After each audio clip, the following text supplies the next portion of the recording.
Before starting maintenance, ensure that the water supply and fertilizer supply valves are closed, and there is no pressure in the pump.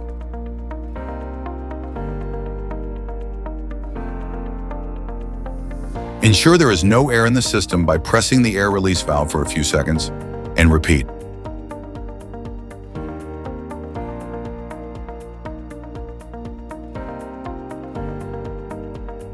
Ensure the air is released and fertilizer starts flowing through the transparent drain tube.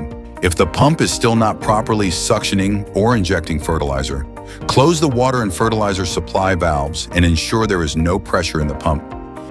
Inspect the check valves. Disconnect the suction tube from the air release valve. Remove the check valve and the sealing ring. Inspect and ensure they are clean and in good condition. Reinstall them with the prongs facing the pump.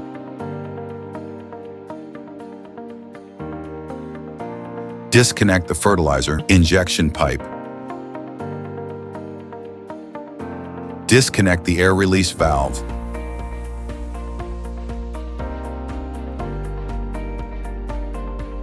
Remove and inspect the check valve and the spring, ensuring they are clean and no dirt is trapped. Reassemble the check valve and spring and reinstall in the correct orientation.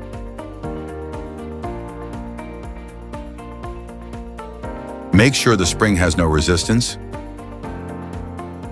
Connect the air release valve to the fertilizer injector pump. Connect the suction tube and ensure proper operation. For further assistance, contact the MEAD service team.